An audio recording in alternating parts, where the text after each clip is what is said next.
안녕하세요. 결혼 잘못해서 인생 종칠 뻔한 50대 남자입니다. 사랑에 눈이 멀어 아내의 역겨울 만큼 이기적인 본 모습을 몰라봤지 뭡니까? 이 여자 때문에 저도 저지만 저희 엄마가 얼마나 고생을 많이 하셨는지 몰라요. 뭐 따지고 보면 중간에서 아내를 제대로 단돌이하지 못한 제 탓도 있겠지만요. 어쨌든 시간이 많이 흘러 이젠 웃으면서 얘기할 수 있게 됐으니까요. 썰밤 구독자님들도 그저 재밌게 들어주셨으면 좋겠습니다. 마지막에 기막힌 반전이 숨어 있으니 꼭 끝까지 들어주세요. 그럼 시작하겠습니다. 저는 어릴 때 일찍 아버지를 여의고 엄마와 단둘이 살았습니다. 엄마는 동네에서 작은 반찬 가게를 하셨는데요. 아시는 분은 아시겠지만 여자 혼자 애 키우면서 자영업 한다는 게 얼마나 힘듭니까? 엄마는 매일 새벽같이 일어나 시장에서 손수 장을 보셨고요. 오전 내내 좁은 주방에서 불과 씨름하며 반찬을 만들어야 했어요. 그리고 오후부터 밤 늦게까지 손님들 상대로 반찬을 팔았죠.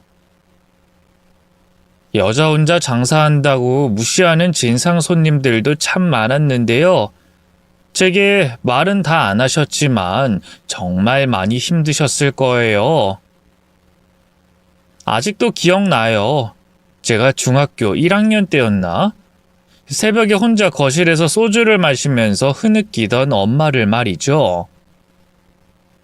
아빠의 이름을 간간히 부르면서 보고 싶다고, 너무 힘들다고 숨죽여 우셨죠.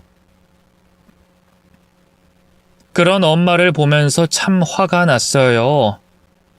엄마가 아니라 저 스스로에게 말이죠. 나이가 어려서 아무것도 할 수가 없고, 그래서 엄마에게 의지가 되어줄 수 없다는 게 참 싫었네요. 그때부터 저는 열과 성을 다해 공부에 올인했어요. 하루빨리 좋은 대학, 좋은 회사에 들어가서 엄마를 조금이라도 편하게 해드리고 싶었죠. 목표의식이 분명했기 때문일까요? 다행히 저는 계획했던 대로 명문대를 졸업해 국내 굴지의 대기업에 들어갈 수 있었고요. 엄마에게 그동안 못했던 밀린 효도를 한꺼번에 할 수 있었네요. 휴가를 내서 같이 해외여행도 다녀오고요. 변변찮은 옷과 가방 하나 없던 엄마에게 이런저런 명품 선물도 많이 해드렸죠. 물론 엄마도 처음엔 너무 기뻐하셨는데요. 제가 나이 30줄이 다 돼갈 때쯤부턴 슬슬 다른 요구를 하시더군요. 그건 바로 결혼이었죠. 아니 상철아, 너보다 못난 놈들도 찰만 좋은 여자 만나 장가가더만 넌 왜 연애 한 번을 못하는 거니? 혹시 남자 좋아하거나 그런 건 아니지? 동네 아줌마들 말 들어보니까 요새는 그런 사람들도 많다던데. 아이 엄마, 내가 무슨 남자를 좋아해. 그냥 일하느라 바빠서 그렇지. 틈날 때마다 엄마랑 데이트도 해야 하고. 난 이제 너랑 데이트 그만하고 싶다. 참한 며느리의 토끼 같은 손주놈들 재롱이나 보고 싶지. 어떻게 맞선이라도 좀 알아보랴? 됐어. 내가 알아서 할게. 그놈의 알아서 한다는 소리만 벌써 몇 년째야. 엄마는 제가 노총각으로 늙어 죽을까봐 걱정이 되셨나봐요. 됐다고 하는데도 굳이 결혼정보회사를 알아보더니 덜컥 저를 거기에 가입시켜버렸지 뭡니까? 회원비 환불도 안 된다고 해서 어쩔 수 없이 거기서 소개해준 여자들과 맞선을 보기 시작했어요. 담당 매니저님이 제 이상형이라든지 상대 측에 바라는 점이 있는지 등을 사전에 물어보셨는데요. 제가 내건 조건은 딱 하나였습니다. 바로 엄마를 모시고 살 수 있는 여자를 원한다고 했죠. 딱히 제가 대단한 효자라서 그런 건 아니고요. 저희 엄마는 일찍이 남편을 여의고 오직 저만 보며 살아오셨잖아요. 저 때문에 한평생 고생만 하신 엄마를 결혼해서 따로 가정이 생겼다는 이유로 혼자 두고 싶진 않았네요. 그런데 이게 여자들 입장에선 참 싫은 조건이었나 봐요. 몇 번 맞선을 봤지만 합가 얘기를 꺼낼 때마다 여자들은 난색을 표했어요. 어떤 여자는 아예 대놓고 얘기하더군요. 상철 씨가 잘 몰라서 그러는 것 같은데 외아들의 호러번이면 여자들이 대놓고 찜찜해하는 조건이에요. 영화 올감이 유명하잖아요. 그렇다고 상철 씨 어머님이 그렇다는 건 아닌데. 어쨌든 우리나라 시집살이 세계적으로도 유명하잖아요. 근데 합가까지 한다? 어느 여자가 그걸 좋다고 하겠어요? 고부관계가 마냥 편한 관계는 아니니까 그렇게 생각하는 것도 이해는 하는데요. 저희 엄마 그렇게 남의 집 귀한 딸내미한테 시집살이 시키고 그럴 분 아닙니다. 얼마나 좋은 분이신데요. 평생 남한테 싫은 소리 한번 못해본 마음 약한 분이세요. 아, 그러세요? 근데 그거 아세요? 우리나라 남자들 열의 9이 자기 엄마는 다르다고 한다는 거. 정말로 다 그렇게 좋은 엄마들 뿐이면 시집살이로 피눈물 흘리는 여자들이 왜 그렇게 많겠어요? 아무리 저희 엄마는 좋은 분이라고 해도 여자들은 코웃음만 칠 뿐이었어요. 여자들의 그런 입장도 이해는 갔습니다. 대한민국 시집살이와 고부 갈등의 역사는 참 유구했으니까요. 자기 엄마는 다르다고 말하는 남자들이 많은 것도 사실이었고요. 그렇지만 저희 엄마는 아무리 생각해도 제 미래의 배우자한테 그렇게 못되게 굴 뿐이 아니었거든요. 합가 얘기를 꺼낼 때마다 됐다고 손살에 치는 분위기도 했고요. 며느리 불편해할 수도 있으니 신혼집엔 걸음도 않겠다고 저 장가만 가면 자기도 자기 인생 살겠다 누누이 얘기하셨던 분이에요. 다만 제가 저희 엄마 혼자 사는 걸 두고 보는 게 싫어서 모시고 살겠다 결심했을 뿐이죠. 물론 그만큼 저도 미래의 처갓집에 잘할 생각이었고요. 어쨌든 집신도 제 짝이 있다고 마침내 저도 제 운명의 상대를 만났습니다. 결혼정보회사 소개로 만난 건 아니었고요. 회사 남자 동기들과 술을 먹던 중에 옆자리 테이블 여자들과 합석을 했는데요. 그중 한 명과 서로 마음이 맞아서 연락처를 주고받고 만나다 보니 사귀게 됐지 뭡니까? 저보다 4살 연하에 토끼를 닮은 귀여운 외모를 가진 여자였는데요. 요즘 젊은 친구들답지 않게 저희 엄마 모시고 사는 것도 좋다고 하더군요. 제가 어릴 때 일찍 엄마가 돌아가셨거든요. 그래서 시어머니 생기면 꼭 저희 돌아가신 엄마랑 못 해봤던 거 다 해보고 싶었어요. 같이 쇼핑도 하고 떡볶이도 만들어 먹고 목욕도 하고. 전 어머님 모시고 사는 거 상관없어요. 아니, 오히려 좋아요. 기왕 말 나온 김에 한번 얼굴 뵙고 인사드릴까요? 저 진짜 예쁨 받는 며느리들 자신 있는데. 이 여자다 싶었어요. 놓치면 평생 후회하겠다 싶어서 바로 엄마에게 소개도 하고요. 만난 지 반년 만에 서둘러 식을 올렸죠. 아내와 사전에 협의했던 것처럼 따로 신혼집은 구하지 않았고요. 엄마랑 살던 아파트에 따로 신방만 마련했어요. 아내는 연애 시절 얘기했던 대로 저희 엄마에게 참 잘했습니다. 고부 둘이서 같이 장도 보고 쇼핑도 하러 다니고요. 저만 쏙 빼고 단둘이 1박 2일로 여기저기 여행도 다니고요. 셋이 밖에 나가면 아내랑 엄마가 친모녀 사이인 줄 알고요. 제가 사위라고 생각할 정도였네요. 엄마도 싹싹하게 구는 아내를 얼마나 예뻐하셨는지 몰라요. 요즘 세상에 이런 며느리 없다면서 반찬도 아내가 좋아하는 것 위주로 만들어 주시고요. 아내 속옷 빨래까지 뭐 어떠냐면서 자신이 다 하셨어요. 또 반찬 가게 하면서 모은 돈으로 아내에게 자주 용돈도 주곤 하셨고요. 아내가 임신했을 때 일로 바쁜 저 대신에 옆에서 수발 들어준 것도 다 엄마였죠. 사실 주변에선 제가 아깝다는 말도 많이 했어요. 아내는 고졸에 원래 작은 중소기업 다니던 사람이라 모아둔 돈도 별로 없었고요. 장인어른도 술을 너무 좋아하셔서 이런저런 사고를 많이 치는 분이었거든요. 그래도 저는 나름 결혼 잘했다 생각했네요. 다른 건 몰라도 아내가 저희 엄마한테 참 잘했으니까요. 늘 딸처럼 살갑게 굴고 모시고 사는 것도 기꺼워하는 게 어디 쉽나요? 그래서 아내에게 늘 고맙단 말도 많이 했고요. 생일이나 결혼기념일 때면 나름 값비싼 명품 선물도 해주곤 했네요. 하지만 결혼한 지 6년 차가 됐을 때 화목했던 저희 가정에도 조금씩 균열이 생겼어요. 그 시작은 다름 아닌 엄마의 교통사고였죠. 아침 일찍 일어나 가게로 출근하시다 그만 오토바이에 치여 한쪽 손을 못 쓰게 될지 뭡니까?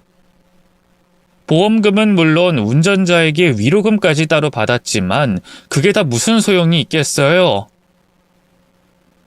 엄마의 한번 망가진 손은 다시 돌이킬 수 없게 됐는데 나름 후속 처치도 빨랐고 재활치료도 열심히 받았는데 말이죠. 그래도 죽은 신경을 온전히 다 살릴 수는 없어 손가락 3개는 따로 실리콘 의수를 맞춰야 했네요. 엄마는 사고 이후 많이 힘들어 하셨어요. 저는 겪어보지 않아서 감히 함부로 얘기할 수 없지만 자기 신체를 마음대로 움직일 수 없다는 게 얼마나 큰 고통이었겠어요. 또 저와 아내에게 짐이 될 걸 염려하기도 하셨고요. 처음엔 시간이 지나면 나아지겠지 하고 대수롭지 않게 여겼는데요. 글쎄 퇴원할 쯤이 되자 갑자기 따로 사는 게 어떻겠냐는 얘기를 하는 게 아니겠어요. 그런 엄마의 마음이 이해가 가면서도 참 서운했네요. 엄마도 참, 이제 와서 무슨 따로 살재. 엄마 손이 그런데 어떻게 따로 살아? 말이 되는 소리래. 그러니까 더 따로 살아야지. 내가 손이 이런데 요리를 할 수 있겠니? 빨래를 할 수 있겠니? 너도 너지만 어머니 얼마나 힘들겠어. 힘들면 내가 나눠서 하면 되지. 어차피 수환이도 내년이면 초등학교 들어가서 손도 덜 갈 텐데. 그동안 나도 그 사람도 엄마가 집안일 다 해줘서 편하게 지냈던 게 사실이잖아. 이제라도 그 은혜 갚아야지. 그리고 그런 걸 다 떠나서 우린 가족이잖아. 힘들고 약해져 있을 때도 함께 헤쳐나가는 게 가족 아닌가? 그래도 엄엄 생각은 다를 수 있잖니. 그 사람 들으면 서운할 소리 하지 마세요. 그 사람이 엄마를 얼마나 따랐는데 나보다도 더 친자식처럼 모시잖아. 오늘도 엄마 온다고 한상 가득 상 차려놓고 기다리고 있다고. 간신히 엄마를 설득해 집으로 모시고 갔어요. 그렇게 싫다 하시더니만 막상 집에 오니 마음이 편해졌나 봐요. 얼굴이 환해져선 역시 집이 최고라 하더군요. 그 모습이 어찌나 안심이 되던지요. 이후 엄마는 반찬 가게를 완전히 정리하고요. 집에서 최대한 손을 덜 쓰는 취미 생활을 하면서 시간을 보내셨네요. 그렇다고 엄마가 집안일에서 완전히 손을 뗀 건 아니었어요.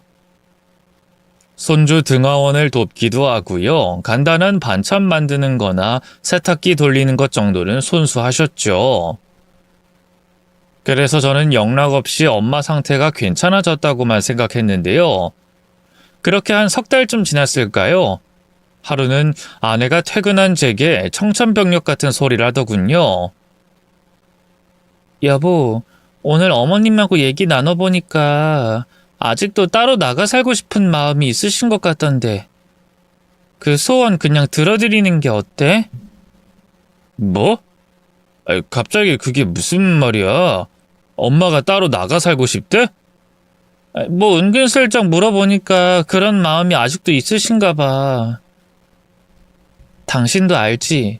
어머님 손 그렇게 되신 이후로 사람들 시선 때문에 외출도 잘 안 하시는 거. 근데 아무래도 집에 계속 있으면 나도 있고 수환이도 있고 영 편하지가 않으신가 봐. 친구들 불러다 자유롭게 놀기에도 영 그렇고. 그래? 나한텐 그런 내세가 없으셨는데. 일단 내가 엄마하고 한번 얘기해 볼게.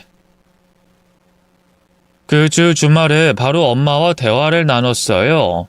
아니나 다를까 엄마는 또 따로 나가 살고 싶단 얘기를 하시더군요.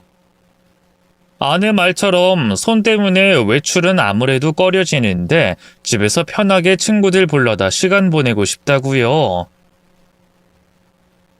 그걸 굳이 따로 나가 살면서 그럴 이유가 뭐예요? 수환 엄마가 눈치 주고 그러는 것도 아닌데 그냥 편하게 친구들 부르세요. 아유, 글쎄 그래도 마음이 영 편하지가 않다니까. 단순히 친구들 때문에 그런 것도 아니고. 너희 애비 그렇게 가고 너 다 키워 이제 손주까지 봤는데 나도 혼자서 자유롭게 한번 살아보고 싶어서 그래. 내가 그러고 싶어서 그런 거니까 아무 말 말고 좀 들어주렴. 엄마가 그렇게까지 단호하게 본인 이야기를 얘기한 건 처음이었어요.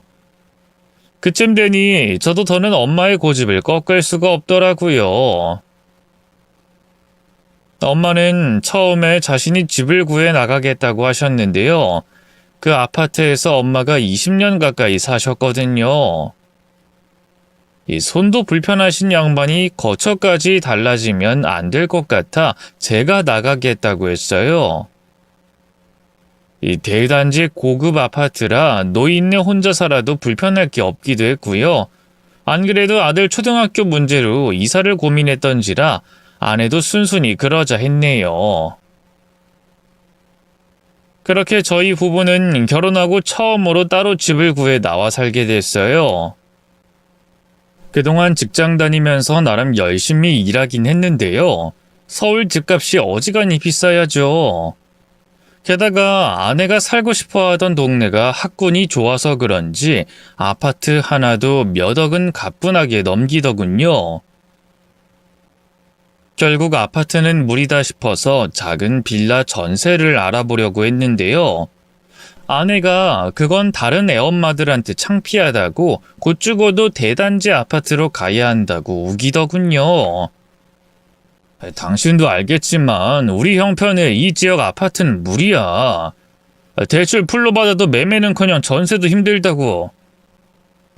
그냥 일단은 빌라에서 시작하고 차근차근 돈 모아서. 글쎄 싫다니까. 그럼 창피해서 못 산다고. 당신도 참. 다른 사람들 시선이 그렇게 중요해? 그냥 다른 사람들이면 창피하고 말고 할 것도 없지. 근데 다 같이 또래 애들 키우는 애엄마들이잖아. 여기 엄마들 같은 아파트 사는 거 아니면 사람 취급도 안 해준대. 애들한테도 쟤네 집 가난하다고, 그래서 빌라 산다고 같이 놀지 말라고 한다고.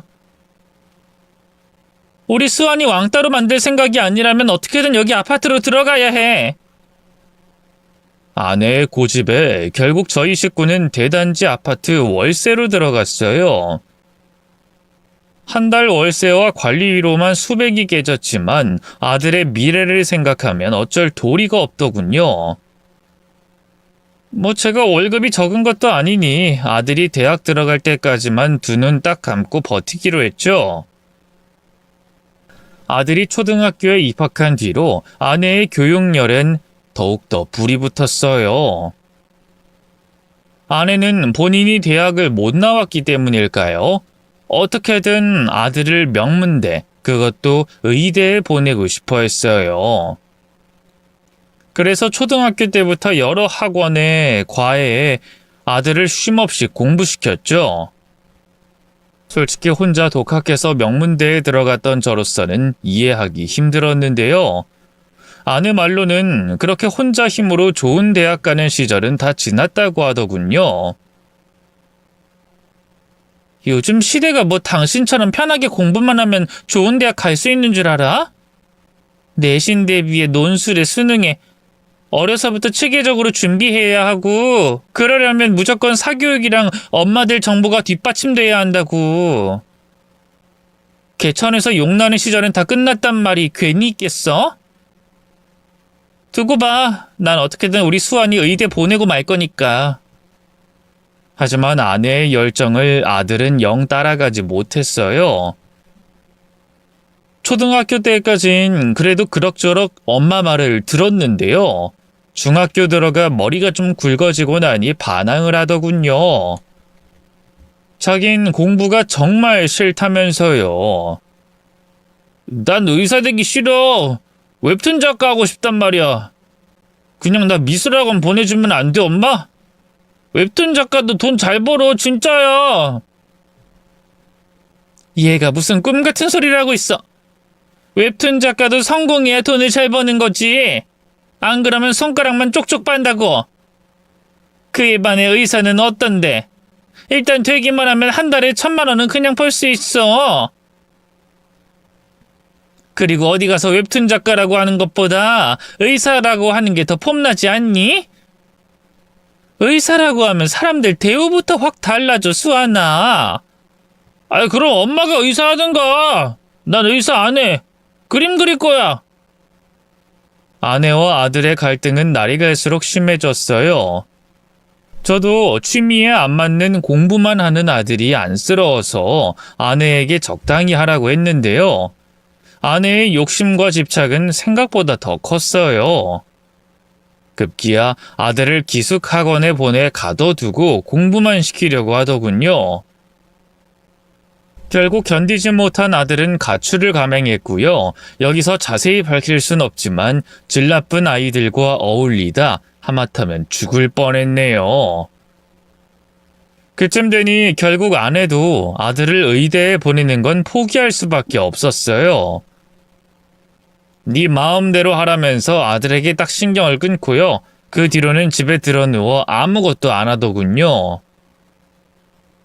다행히 아들은 아내의 집착에서 해방돼 미술학원도 다니고 하면서 많이 상태가 좋아졌는데요. 문제는 아내였어요.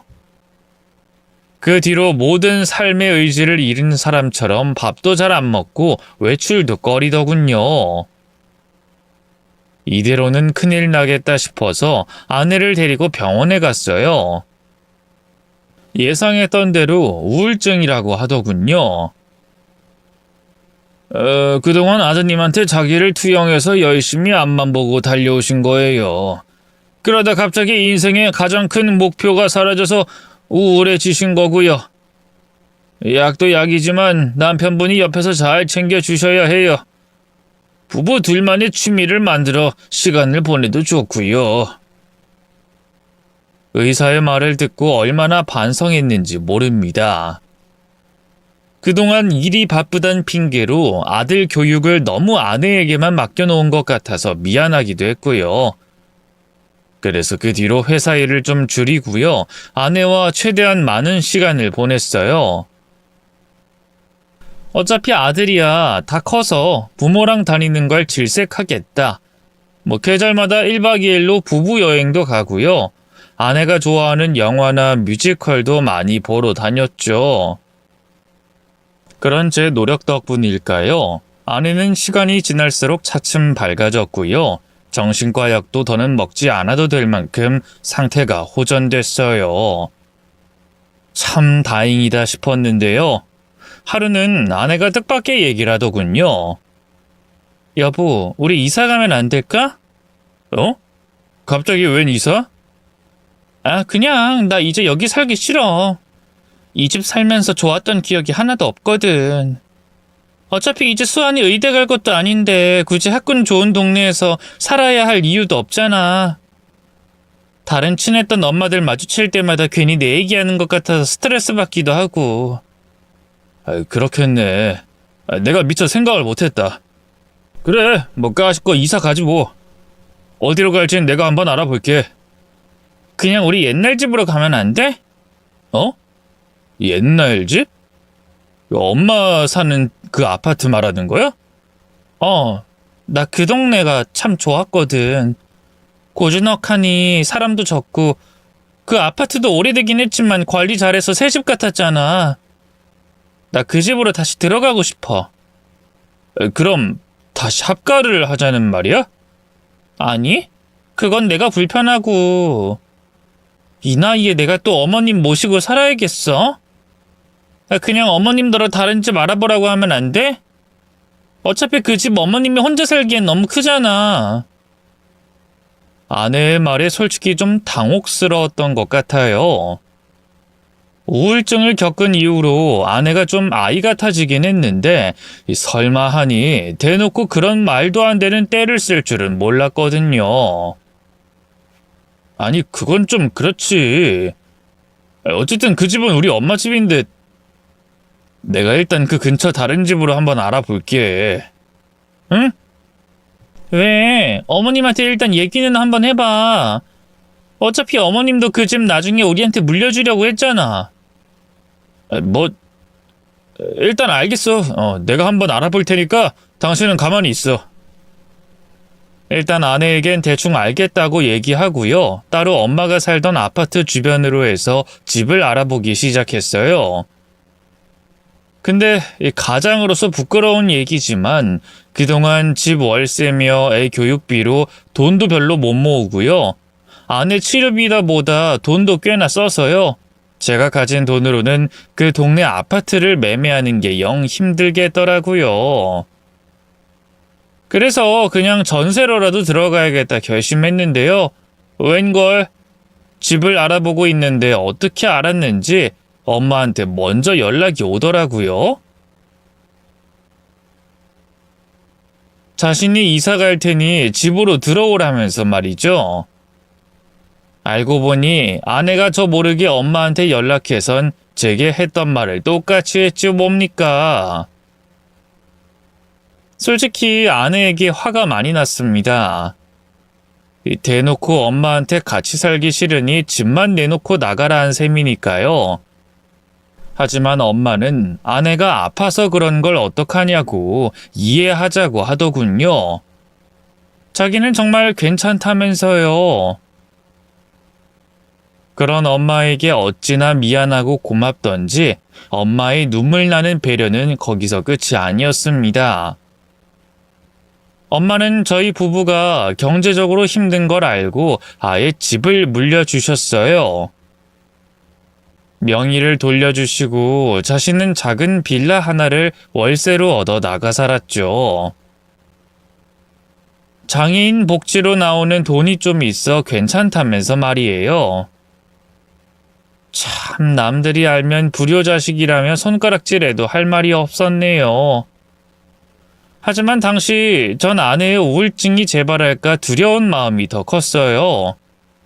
그래서 엄마도 이렇게까지 하시는데 일단은 아내가 원하는 대로 해주자는 생각을 했죠.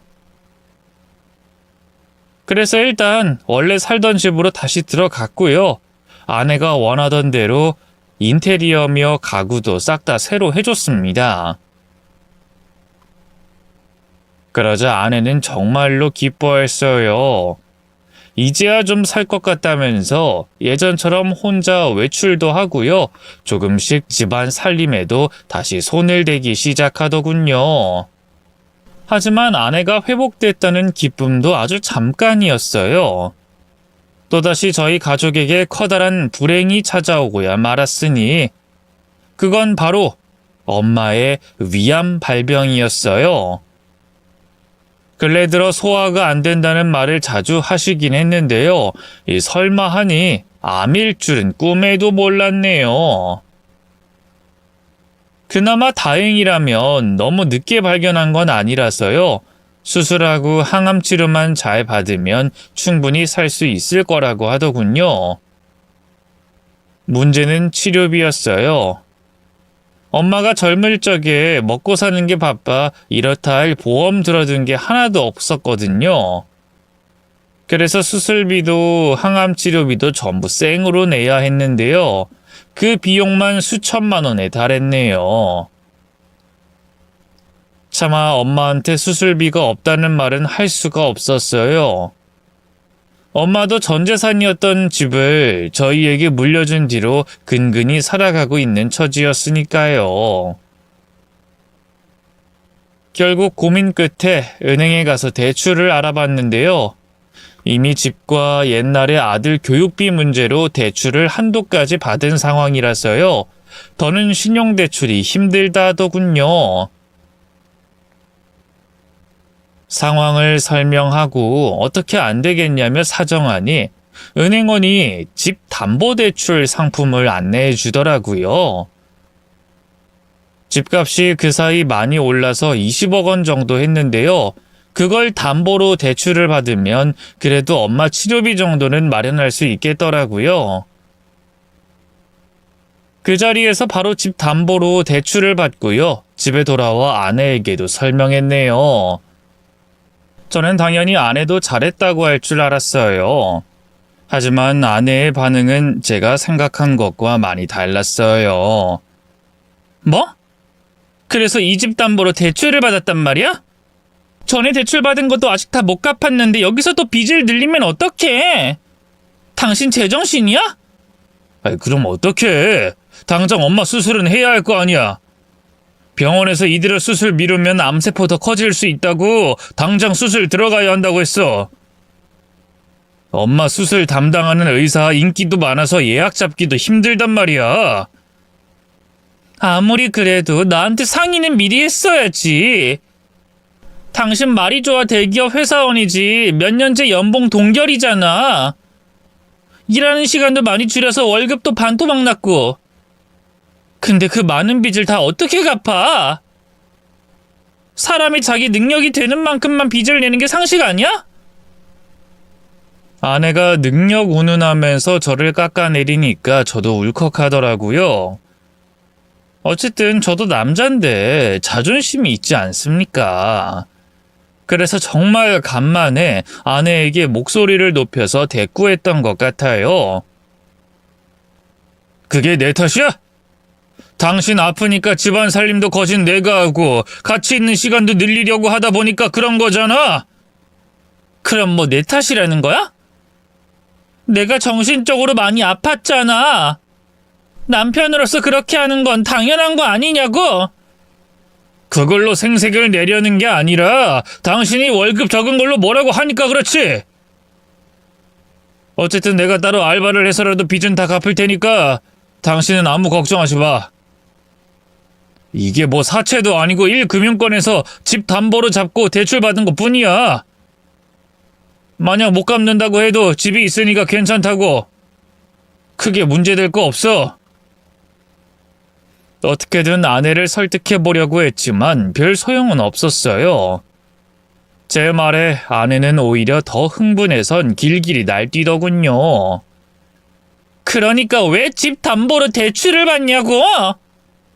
결국 그 빚 못 갚으면 우리 집이 넘어간다는 거잖아. 내가 이 집을 얼마나 아끼는지 당신도 알잖아. 근데 왜 네 엄마 치료하는데 우리 집을 팔아? 너희 엄마가 우리한테 해준 게 뭐가 있다고? 결국 아내는 넘어선 안 되는 선을 넘고 말았어요. 저희 엄마에게 네 엄마 운운하면서 막말을 쏟아내는 아내를 보고 있자니 충격에 입이 떡 벌어졌어요. 정말 내가 사랑했던 그 여자가 맞는지 믿어지지가 않더군요. 당신, 그게 할 말이야? 아버님이 아픈데 내가 그렇게 말했다고 생각해봐. 당신 마음이 어떻겠어? 여기서 역지사지가 왜 남아? 우리 아빠는 네 엄마랑 다르게 안 아프고 멀쩡하거든? 솔직히 너네 엄마 손 그렇게 다치고 나서 얼마나 내가 귀찮아졌는 줄 알아? 다른 집은 자식들 힘들 때 돈 척척 빌려주고 손주도 봐준다는데 그 여잔 대체 뭐라는 거야? 늙어서 지 몸 하나 관리 못해서 계속 그렇게 자식한테 손 벌리는 것도 죄야. 늙으면 죽어야 한다는 말이 괜히 나온 게 아니라고. 아내의 마지막 말에 결국 머릿속에 남아있던 한 가닥 이성의 끈마저 뚝 끊어졌어요. 저는 기어이 바락바락 악을 쓰는 아내의 뺨을 때리고 말았네요. 놀란 아내가 뺨을 감싸주면서 저를 바라봤어요. 당신 지금 날 때린 거야? 당신이 어떻게 나한테 이럴 수가 있어? 때린 건 미안해. 근데 당신도 지금 선 넘었어. 늙으면 죽어야 한다는 말이 괜히 나온 게 아니라니. 그럼 우리 엄마들어 죽으라는 거야? 우리 엄마 지금 암이야. 당장 내일 돌아가셔도 이상할 게 없다고. 지금 내 심정이 어떤지 알기나 해? 애초에 우리 그 엄마 혼자 두고 분가하지만 않았어도 수시로 들여다보면서 잘 지내시는지 확인만 했어도 우리 엄마 암 안 걸렸을지도 몰라. 당신은 며느리로서 죄책감도 안 들어? 그저 이 집 담보로 대출받은 거 그것만 화가 나? 당신 진짜 그러는 거 아니야. 애초에 이 집이 왜 우리 집이야? 우리 엄마 집이지. 당신이 이 집 사는데 기여한 게 뭐가 있다고 우리 집이라면서 권리를 주장해? 분노로 덜덜 떨면서 간신히 말을 뱉어냈어요. 그런 저를 보면서도 아내는 아무것도 느끼는 게 없었나 봐요. 기가 막히다는 듯 헛웃음을 치면서 또다시 대거리를 하더군요. 이미 물려줬으면 끝이지. 명의가 네 명의로 되어 있어도 부부재산은 공동재산인 거 몰라? 이혼해도 분할해야 하는 거? 그러니까 이 집은 절반이 내 집이나 다름없어. 근데 왜 내 권리를 주장 못하는데? 됐으니까 대출받은 돈 당장 은행에 도로 갖다 줘. 난 빚질 생각 절대 없으니까. 그리고 그렇게 너네 엄마가 절절하면 너 혼자 효도해. 괜히 나한테 낄 생각 말고. 말해두는데 난 너네 엄마 간병할 생각 절대 없어. 괜히 일핑계로 나한테 떠넘길 생각은 눈꼽만큼도 하지 마. 그 순간 깨달았어요.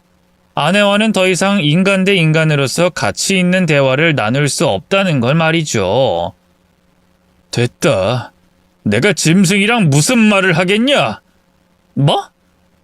지금 내가 짐승이라는 거야? 야, 너 거기 안 서? 바락바락 악을 쓰는 아내를 뒤로하고 말없이 집을 나왔어요. 그리고 바로 병원으로 가서 수술비를 수납하고 엄마를 만났죠.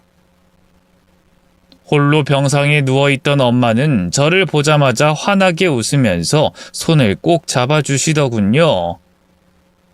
아이 바쁠 텐데 뭐하러 왔어? 엄마 수술 혼자 잘 받을 수 있다니까. 그냥 엄마 얼굴이나 보려고 왔지.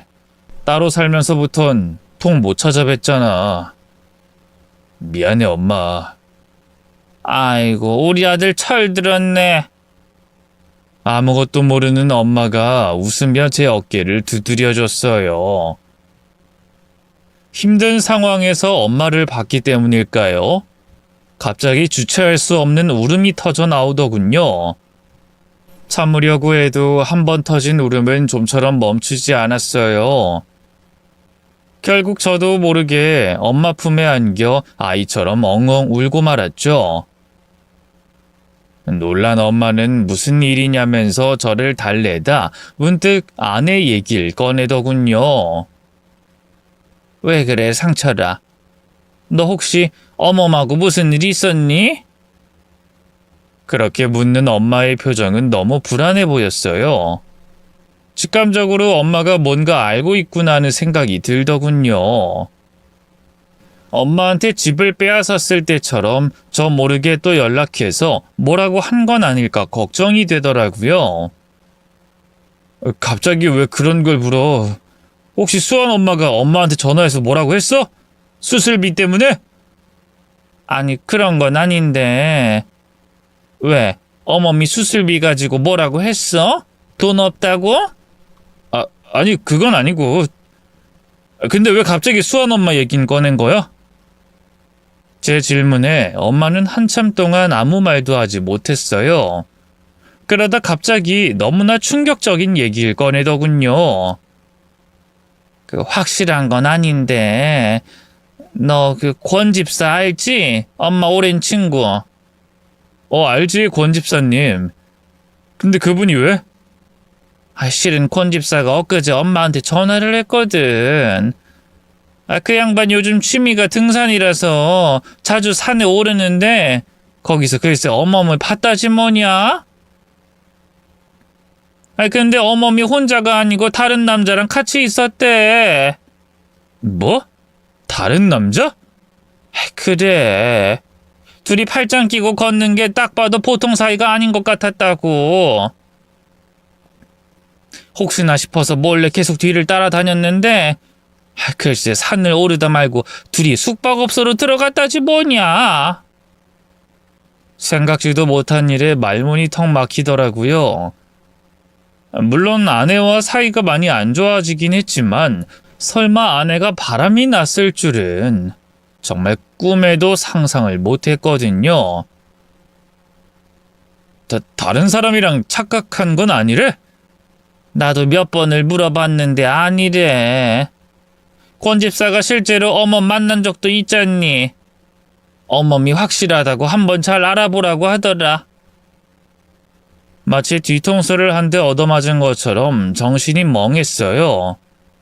하지만 엄마의 경악스러운 이야기는 거기서 끝이 아니었습니다. 괜한 분란 만들고 싶지 않아서 그동안 말을 못했는데 실은 말이다. 내가 갑자기 집 나오겠다고 했던 거 어멈 때문이었다. 네? 그게 무슨 말씀이세요? 집사람이 왜요? 내가 손 그렇게 되고 난 뒤로 집안일을 거의 못했잖니. 그래서 너한테 말은 못했지만 어멈이 눈치를 많이 줬어. 집에서 손 하나 까딱 안 하면서 밥 많이 먹는다고 눈치 주고 먹고 나서 설거지 하나 안 한다고 눈치 주고 아주 자기가 상전을 모시고 산다며 혼잣말로 욕에 욕을 얼마나 하던지. 그래서 어떻게든 민폐 안 끼치려고 수완이 등하원도 시키고 간단한 집안일도 하고 했는데 그게 어멈 성엔 안 찼나 보더라. 하루는 나 붙잡고 따로 나가 살 생각 없냐고 그러길래 나도 너무 힘들어서 그러겠다고 한 거야. 너한텐 절대 말하지 말라고. 안 그럼 수완이 데리고 이혼하겠다고 해서 참은 거고. 마침내 드러난 아내의 충격적인 실체에 저는 할 말을 잃었어요. 아내가 다른 놈하고 바람이 났다는 것보다 저희 엄마에게 함부로 굴었다는 것이 더 화가 나더군요. 어쩐지 손도 불편한 엄마가 갑자기 집을 나가 혼자 살겠다고 했을 때부터 뭔가 이상하다 했는데 바보같이 아무것도 모르고 분가한 다음 엄마를 나 몰라라 했다니 정말 스스로가 너무 한심해서 분노가 치밀어 오르더군요. 나 왜 진작 말 안 했어? 알았으면 바로 이혼했을 텐데. 이혼이 쉬운 일도 아니고 수완이도 있는데 어떻게 그래? 나만 참으면 되는걸. 근데 권 집사 얘기 들으니까 나도 너무 화가 나서. 그래도 아직 확실한 건 아니니까 일단 어머하고 얘기 한번 해봐. 알겠어. 엄마는 아무 생각하지 말고 엄마 몸만 신경 써. 저는 엄마와 작별 인사를 나눈 뒤 바로 집으로 향했어요. 다행히 아들은 먼저 잠자리에 든 상태였고요. 아내 혼자 거실에서 술을 먹고 있더군요. 이미 소주 한 병을 거진 비운 뒤라 그런지 아내는 좀 취한 것 같았어요. 저를 보자마자 미간을 확 찌푸리면서 언성을 높이더군요. 말도 없이 어딜 다녀온 거야? 당신 그렇게 사람 무시하고 멋대로 구는 것도 정도 같아. 그게 얼마나 짜증나는 줄 알아? 아내는 저를 보자마자 바가지를 긁기 바빴어요. 그런 아내를 무시하고 안방으로 들어갔고요. 마침 협탁 위에 놓여있던 아내의 핸드폰에 바로 손을 뻗었죠. 뭐야? 남의 핸드폰을 왜 건드리고 그래? 내놔. 이리 주라고! 뒤따라온 아내가 핸드폰에 뭔가를 숨겨둔 사람처럼 예민하게 반응했어요. 역시나 엄마 말처럼 뭐가 있긴 있구나 싶더군요. 그래서 아내를 밀치고 방에서 몰아낸 뒤 문을 걸어 잠갔어요. 핸드폰엔 예상했던 대로 잠금이 걸려 있더군요. 하지만 늘 핸드폰을 손에 달고 사는 아내 덕에 저도 옆에 있으면서 알게 모르게 핸드폰 잠금 패턴을 외우게 됐거든요.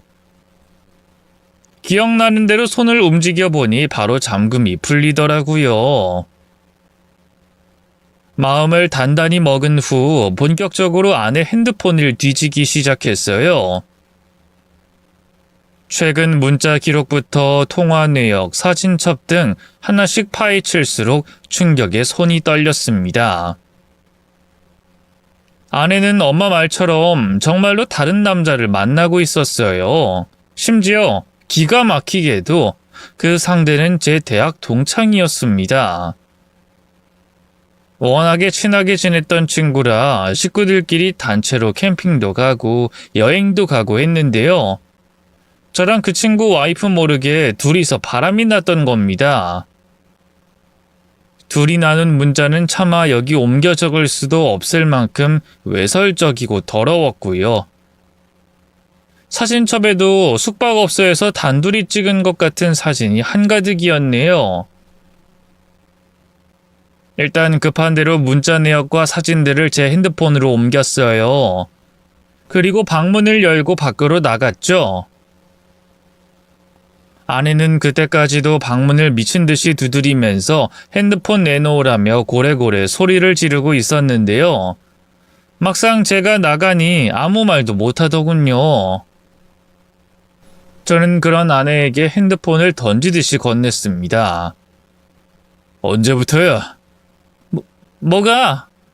그 새끼랑 바람난 거 언제부터냐고? 그게 무슨 말이야? 난 대체 당신이 무슨 소리를 하는 건지.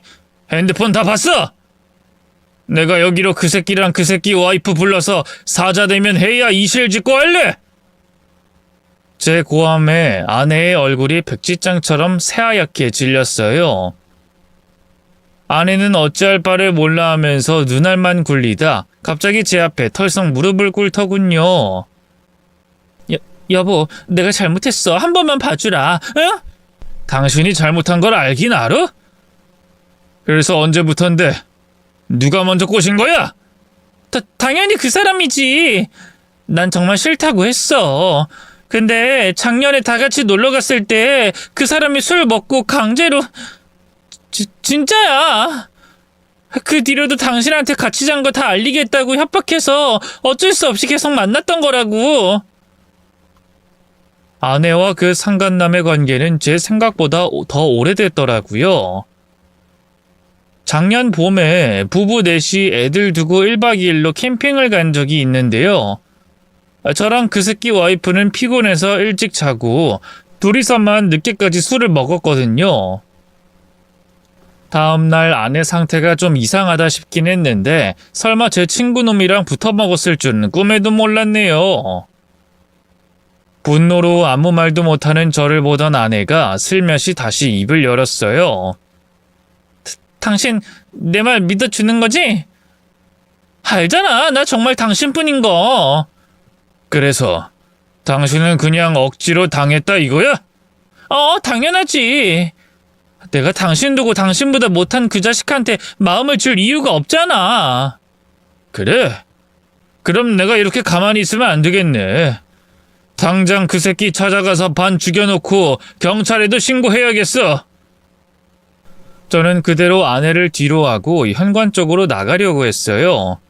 그러자 아내가 기겁하면서 제 발목을 붙잡고 늘어지더군요. 여보, 왜 그래? 굳이 그렇게 일 키울 필요 없잖아. 이제 다신 그 자식 안 만날게. 그 자식도 당신한테 들켰다고 얘기하면 더는 연락 안 할 거야. 내가 다 알아서 할게. 당신은 가만히 있어, 응? 내가 왜 가만히 있어야 하는데? 지 와이프가 친구한테 당했다는데 가만히 있으면 그건 병신 호구밖에 더 돼? 당신이야말로 가만히 있어! 저는 그 자리에서 한때는 친구였던 아내의 상간남에게 연락했어요.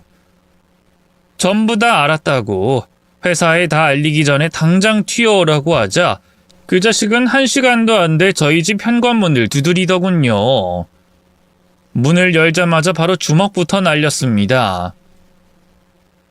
제가 일하면서 꾸준히 운동을 해가지고 힘이 좋은 편이거든요.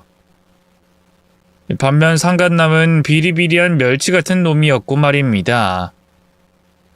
이 놈은 제 주먹 한 방에 코가 깨져 뒤로 넘어갔고요.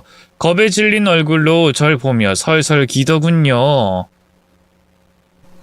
미안하다 상철아. 내가 정말 그래서는 안 됐는데 제발 용서해 주라. 응? 오늘부로 다신 네 앞에 안 나타날게. 그러니까 제발 우리 집사람한테는 아무 말도 하지 말아줘. 남의 가정은 박살내놓고 네 가정은 지키고 싶나 보지? 웃기지 마 이 새끼야. 그리고 너 싫다는 우리 와이프한테 억지로 관계 강요하고 그 뒤로도 쭉 나한테 알린다 협박했다면서? 내가 이대로 가만히 넘어갈 것 같아? 너 경찰에 신고하고 변호사 선임해서 민형사 걸 수 있는 건 다 걸 거야. 각오해! 그러자 상간남이 기가 막히다는 듯 헛웃음을 치더군요. 뭐? 강제? 네 와이프가 그래? 내가 억지로 한 거라고? 웃기네 진짜. 술 먹고 먼저 꼬리친 게 누군데? 그러자 제 뒤에서 잠자코 숨죽이고 있던 아내가 화들짝 놀라면서 앞으로 튀어나왔어요. 어머, 어디서 새빨간 거짓말을 해? 내가 언제 당신한테 꼬리를 쳤어? 당신이 먼저 나 꼬셨잖아. 그리고 계속 만나자고 나 협박한 거잖아. 인연이 진짜 그걸 말이라고. 어디서 나 혼자 생매장 시키려고. 야, 그날 술 취해서 먼저 나한테 입 맞춘 건 너야. 네 남편 재미없고 매력 없다는 둥 그런 말 하면서 나 꼬셨잖아. 네 남편 때문에 우울증까지 걸렸었는데 그거 나 만나면서 고쳤다고 한 게 누군데? 그게 꼬신 거야? 그냥 한탄한 거지? 그리고 먼저 키스했던 건 당신이었어, 내가 아니라. 차라리 둘이 진심으로 사랑한다면서 제발 이혼해달라고 빌었다면 기분이 좀 나았을까요? 딱 보아하니 둘은 육체적인 관계 그 이상도 이하도 아니었어요. 서로 사랑은커녕 쾌락을 위해서 만났을 뿐인 관계였죠. 제 앞에서 싸우는 연놈을 보고 있자니 기분이 더 더러워지더라고요. 그래서 그 년놈을 억지로 밖으로 끌어내면서 입을 열었네요. 됐고, 둘 다 내 집에서 나가. 조만간 내가 선임한 변호사가 연락할 테니까 기대하시고 어디 두고 보자고. 내가 너희들한테 지옥을 보여줄 테니까. 여보, 진짜 왜 그래? 내가 사랑하는 건 당신뿐이야. 난 억울하다고. 제발 우리 집사람이랑 회사에 날리지 말아주라. 어? 내가 인연한테 당한 거야. 난 정말 너 배신할 생각 없었다고. 둘이서 쌍으로 억울하다고 호소하는데 정말 기가 막히더군요. 그대로 두 년놈을 몰아내고 문을 걸어 잠갔어요. 밖에서 소란스럽게 굴던 것도 잠시 경찰을 부른다고 하니 둘 다 꽁지가 빠져라 도망치더군요. 순식간에 우정과 사랑을 동시에 잃고 나니 참 기분이 이루 말할 수 없을 만큼 참혹했네요.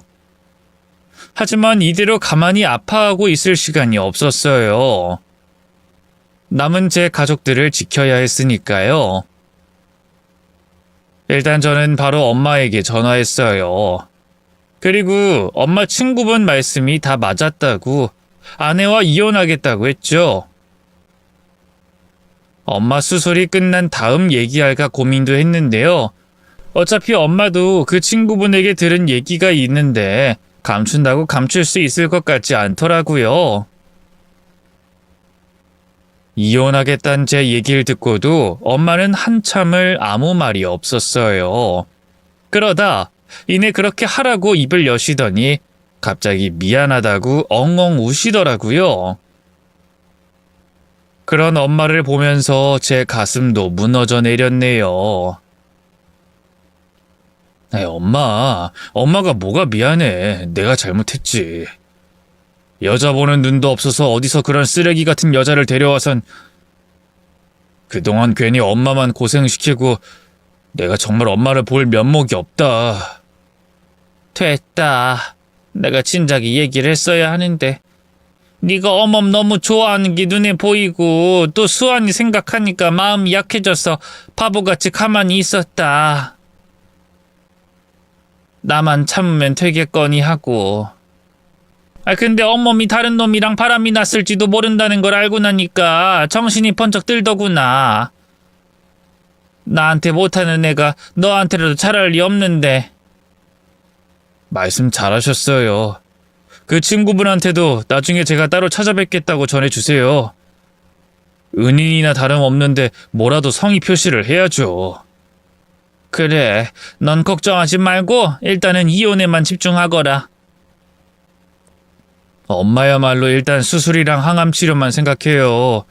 나머진 제가 다 알아서 할 테니까. 아시죠? 저 이혼하면 저랑 수환이 이제 진짜 엄마밖에 없는 거. 그러니까 어떻게든 꼭 사셔야 해요. 다행히 엄마 수술은 성공적으로 끝났고요. 항암 치료도 경과가 좋아서요. 저는 이혼 소송에만 집중할 수 있었는데요. 변호사를 잘 만난 덕분인지 재판 결과도 제가 원하는 대로 나왔어요. 저는 아내와 무사히 이혼할 수 있었고요. 아들 양육권과 친권도 다 제가 가져왔습니다. 또 그 상간남을 상대로 꽤 큰 위자료도 받아낼 수 있었네요. 그래도 인과응보라는 말이 맞긴 한가 봐요. 이혼 후 아내는 상간남에게도 버려져서 고향으로 내려갔는데요. 집에 틀어박혀 술만 먹다 간암에 걸려 오늘 내일 하고 있다 하더군요. 그 상간남도 이혼당한 뒤로 줄곧 혼자 살고 있는데요. 바람핀 사실이 직장에 알려져 해고당하고 지금은 공사판에 막노동을 하고 있다더군요. 반면 저는 행복하게 잘 살고 있습니다. 좋은 여자를 만나 재혼도 했는데요. 지금 아내는 전처와 달리 참 마음씨 따뜻하고 가정적인 사람입니다. 아들도 자기가 배아파 낳은 친자식인 것처럼 아껴주고요. 저희 엄마한테도 얼마나 잘하는지 몰라요. 진작에 이런 여자를 만났더라면 전처와의 그런 끔찍한 일도 없었을 텐데. 이제 와서 후회하면 뭐 하겠습니까? 지금이라도 이렇게 잘 살고 있으니 다행이죠. 부디 앞으로도 계속 이렇게 좋은 일만 계속되길 바랄 뿐입니다. 긴 얘기 들어주셔서 고맙습니다. 모두 건강하세요.